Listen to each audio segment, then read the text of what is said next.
So any of you guys on this podcast or anyone listening could have the opportunity to own and operate a massive bed and breakfast inn in picturesque Maine, just 3 hours north of Boston. It's on 12 acres on a lake in the mountains. It's like 200 years old. Sounds great. It's a gorgeous bed and breakfast. Okay. And the owner of this bed and breakfast, who's operated for the last 20 years, is putting it up on the market, but not for money. It's the winner of a 200-word essay contest will get to be the proprietor and owner of this massive bed and breakfast inn. No way. 200 words. That's it. All you need is to write 200 words. Now, it does have some stipulations. Okay. That the inn itself, if you win, and the topic is why you should be able to run and own this inn, is the stipulation is you can't sell it for a year. You have to actually operate it for at least a year. The thinking is you'll be so charmed by the experience that you'll just want to keep it forever. In fact, the current owner won it in the same essay contest like 35 years ago.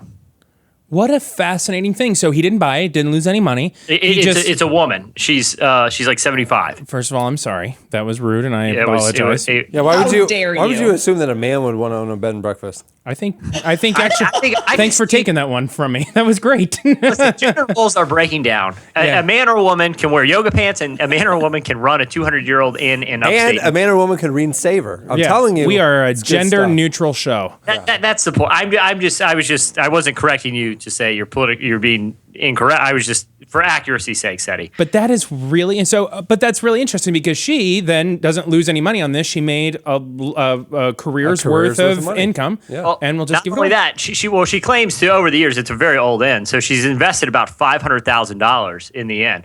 But there's a $125 entry fee. She's expecting so many entries that she's likely to make more than $1 million just from entry fees from this essay. Wow. Oh, and she has to read all those? I love her. She has said that she is going to read every one of them because they're going to come in from now through May. You can submit your own essay if this is what you want to do with your life. I mean, it's a pretty sweet looking bed and breakfast. I would love that. She's going to read all of them. They're only 200 words each. Shauna, you're an incredible writer. I'm going to enter like 100 times. Yeah. You should see this place. I looked at pictures online, and I have zero interest. I would be a terrible bed and breakfast owner. I would be the worst. I think you would make it awesome. You'd install the zip lines. It'd be like an adventure bed and breakfast. I would be terrified to stay in a bed and breakfast that Jesse. It would soon be. I like you, buddy, but I would not stay in your bed and breakfast. Yours would be just not for 1 second. His would be just 250 features. Be like zip line, night terrors, I only get 200 words. All right, I got to choose them correctly. Corn maze, Pac-Man corn maze. You're chased. Mental endurance challenges. Yeah. Exactly. You can do whatever you want. It's yours legally. So what's the point of the essay? What's the topic you have to write about? The topic is why you should own and operate this inn. Gotcha. So she said that she didn't want to reveal her winning formula that she won the contest with, but she's very excited to read. She's expecting almost 8,000 entries, and so she's going to pick the best 20 and then send them to a panel of unnamed judges, and they're going to actually pick the winner so that there's no favoritism going on. So she's going to actually narrow it down to 20, pass them along, and at that point, it'll be handed over, and the new owner will get the keys to the inn, the deed, and $20,000 cash to get them started. Shauna, okay. I really want to do this. Okay, I'm thinking about doing it too. Question, would you really like it if you won it? So here's the thing. I always tell Aaron that I want to either open up a restaurant or a bar or a bed and breakfast. Mm-hmm. And then he says back to me, I know for a fact you don't want to do that. You want to have only your friends over for dinner and drinks and to have them sleep over. You do not want to have any sort of business happening. You don't want like strangers who don't want to talk to you there. You don't want to just... Essentially, what I want is a bed and breakfast where no one has to pay and everyone is my friend, which is just a sleepover. That's all. But you own it. You can do whatever you want. You can make it some sort of writer's sanctuary. Ooh. I would love that. I would love to run a camp or a retreat center. I love that stuff. I think it's so fun. I would love to live in a commune. You really have to see this place. This is where it breaks down. Aaron's totally not down with any of this. I love this idea. I'm gonna enter. If you want to see it, you can Google Center Lovell.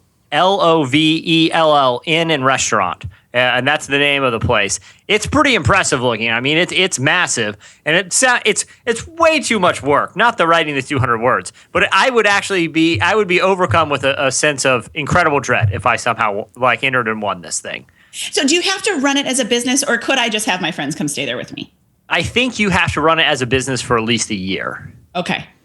Well, but after that, I think you're free and clear to do whatever you want. But if it's a retreat center and it's like, the retreat is like a writer's retreat and she, so that's a business. It's not the traditional bed and breakfast business, but but it's more just like people come up for 5 days, come up for a week, then they're gone for a couple of days, and you can reset. Or a month, like to write a book, or Oh, I would love that. That would be so fun. Shauna.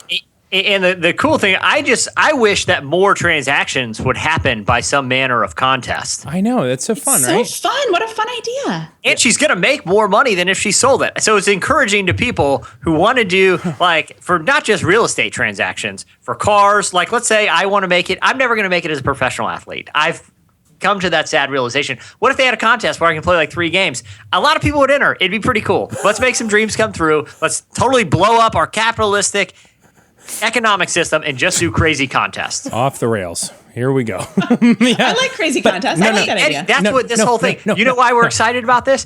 If I would ask you 2 minutes ago, you want to run a bread and breakfast and made you'd be like, you can win it for an essay. You're all about it. I'm just saying it's a great idea. I totally think you're right. I think it would be totally, totally cool. I think I've entered stuff like this before. I've never won anything. I don't remember what it was, but you get excited about it. Like when you were a kid or as an adult?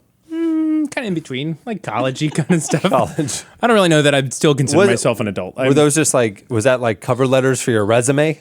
I entered for a job. You think it's an essay for? Yeah. It's a crazy contest. I'm entering a contest for a job opening. It'd be really fun. I really thinking about that. That's cool. That's good. So yeah, best of luck to you all. And I would like, if any of you guys win, I would like to come stay a night and see how it's going and volunteer a couple of the ideas I slipped into my essay. Yeah.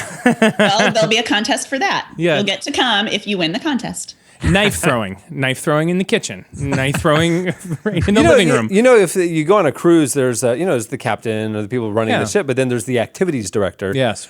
Jesse, you could be the activities director at Shauna's bed and breakfast.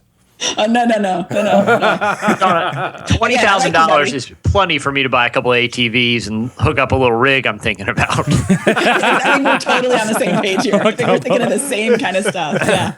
Hook up a little rig. The stunt area. Those massive inflatable hamster balls, the human-sized hamster balls. You get a couple of those. There's a hill out back. I hope the whole thing is like a junior high summer camp. Yeah. Those sumo suits. We need probably a dozen of those. I don't know how much they run. Just for dinner. Yeah. That's going to be the full 20,000. Is just going to be sumo suits. And for every guest, these there's new pipes. Well, I have a dozen sumo suits instead. Yeah, that's what we got to do. For every guest, there's a mandatory brief 3.5-hour entertainment evening show hosted by yours truly. Yeah. Magic, comedy, feats of strength. Yeah. Just commentary, just kind of a lineage of kind of walking through different TV characters and how they relate. Just sort of a one-man show, but it's mandatory. Your money, you put down a safety deposit that's not going to be refunded unless you go. So you're envisioning something like that old black and white movie, White Christmas, where like there was the old inn and they had this performance hall, the people had dinner there, and then you are the show every night. I'm picturing it's like when you stay in a place and you get it for free because you have to go to like the timeshare meeting. Yes. So instead of going through on like the real estate tour, you have to go to the Jesse extravaganza. Yeah, attendance at my inn gets so low that I end up like rigging cars to like break down out front. Like I have like stuff out in the road. Looks like the auto shop's not open till morning. Guess you better bunk here tonight. So We got quite the show planned this evening.